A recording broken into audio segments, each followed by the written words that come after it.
Hello everyone, today special recipe coconut rice. ఎవరైతే first time చూస్తున్నారో నా ఛానల్ని సబ్స్క్రైబ్ చేసుకోండి, నా వీడియోస్ని లైక్ చేయండి, షేర్ చేయండి, బెల్ ఐకన్ని ప్రెస్ చేయడం మర్చిపోకండి. కొబ్బరి చెక్కల్ని 10 మినిట్స్ కోసం కుక్కర్లో హీట్ చేసుకున్నాను. దీంతో ఈజీగా మనకి షెల్స్ వచ్చేస్తాయి. ఈజీ టిప్ అండి ఇది, తప్పకుండా ట్రై చేయండి. ఇప్పుడు ఈ కొబ్బరి చెక్కలను ప్లేట్లోకి తీసుకుంటున్నాను. వేడిగా ఉంటుందండి, జాగ్రత్తగా తీయండి. ఇలా ప్లేట్లో తీసుకొని పక్కన పెట్టుకుంటున్నాను. చూడండి ఎంత ఈజీగా వచ్చేసాయి షెల్స్. ఇలా తీసేసిన కొబ్బరి చెక్కల్ని ఇప్పుడు క్లీన్ చేసుకుందాం. పైన బ్రౌన్ కొంచెం కొద్ది కొద్దిగా ఉండిపోయాయి కదండి, అవన్నీ కూడా క్లీన్ చేసుకుందాం.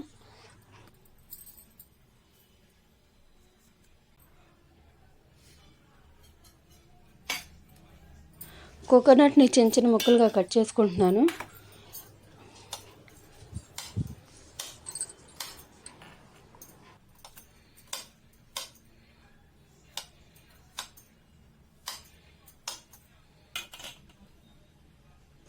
ఈ ముక్కల్ని ఇప్పుడు మిక్సీ పెట్టి పేస్ట్ చేసుకుందాం.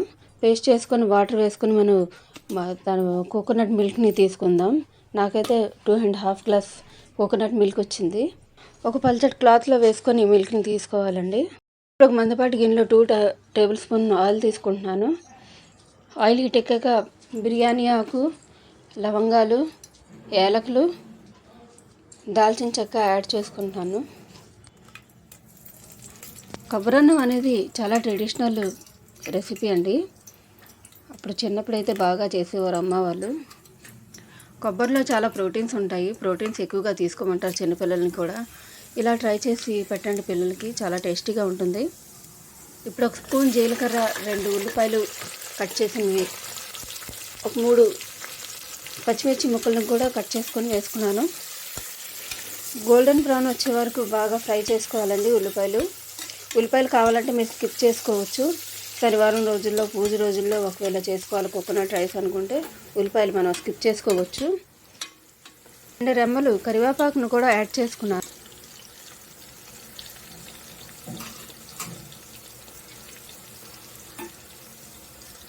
2 స్పూన్లు అల్లం వెల్లుల్లి పేస్ట్ను కూడా యాడ్ చేసుకుంటున్నాను. యాడ్ చేసుకుని బాగా ఈ మసాలా అంతా కూడా ఫ్రై చేసుకుంటున్నాను. చాలా టేస్టీగా ఉంటుందండి, ట్రెడిషనల్ రెసిపీ. తప్పకుండా ట్రై చేయండి. ట్రై చేసి ఎలా ఉందో నాకు కామెంట్ సెక్షన్లో తప్పకుండా చెప్పండి. కొద్దిగా కాజును కూడా యాడ్ చేసుకున్నాను. 2.5 గ్లాసులు పాలు తీసుకున్నాం కదండి కోకోనట్ మిల్క్. రైస్ని నేను 2 గ్లాసులు తీసుకున్నాను. 2 గ్లాసులు మసూరి రైసేనండి, బాస్మతి రైస్ ఏం కాదు, మనం రోజు తినే రైసేను. కడుక్కొని ఒక అరగంట సేపు నానబెట్టుకున్నాను. కడిగిన రైస్ని ఇప్పుడు యాడ్ చేసుకుంటున్నాను మసాలాలో. రైస్ని కూడా ఒక 2 మినిట్స్ ఫ్రై అవ్వనివ్వండి. 2.5 గ్లాసులు కోకోనట్ మిల్క్, 1 గ్లాస్ వాటర్ తీసుకున్నాను అంటే 3.5 గ్లాసులు వాటర్ దీంట్లో యాడ్ అవుతుంది.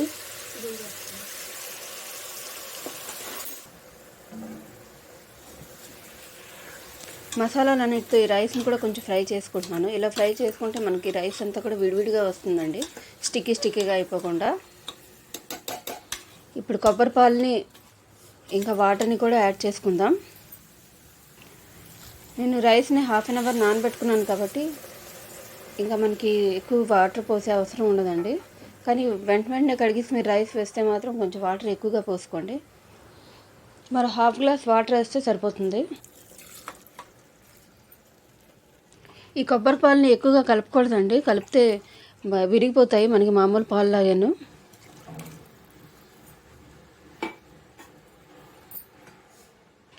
ఇప్పుడు వాటిని 1 గ్లాస్ వాటర్ని కూడా యాడ్ చేసుకుంటున్నాను. ఇప్పుడు వీటిని లైట్గా కలపాలి రైస్లో కలిసేటట్టుగా.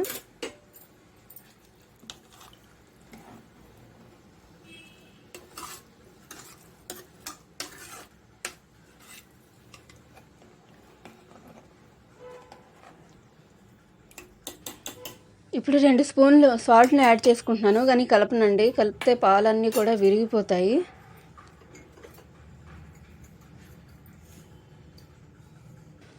కొద్దిగా వాటర్ హీట్ ఎక్కాక అప్పుడు మళ్ళీ కలుపుతానండి.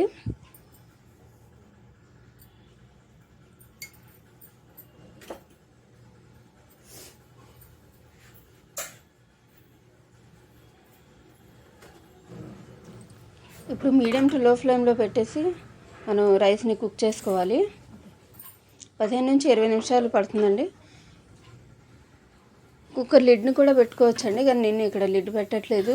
లిడ్ పెట్టి ఒక 2 విజిల్స్ వస్తే సరిపోతుందండి కుక్కర్లో అయితే. కొద్దిగా నెయ్యిని కూడా యాడ్ చేసుకున్నాను.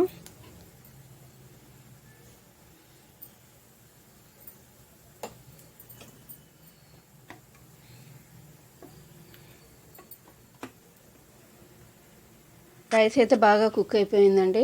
స్టిక్కీగా కూడా లేదు, విడివిడిగా వచ్చింది చూడండి రైస్.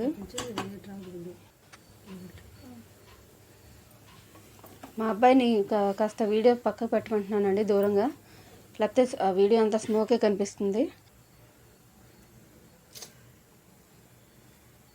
ఇప్పుడు పాలల్లో వేసిన కుంకుమ పువ్వును కూడా యాడ్ చేసుకుంటున్నాను. అలా వేసి గ్యాస్ ఫ్లేమ్ని ఆఫ్ చేసి ఒక 5 నిమిషాలు అలాగే వేడి మీద వదిలేస్తాను.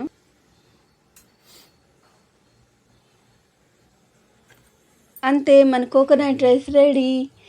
వేడివేడిగా సర్వ్ చేసుకోండి, మీ పిల్లలు పెట్టండి, ఫ్యామిలీకి పెట్టండి, చాలా టేస్టీగా ఉంటుంది.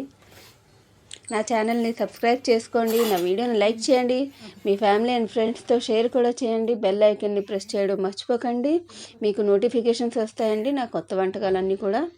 Thank you for watching.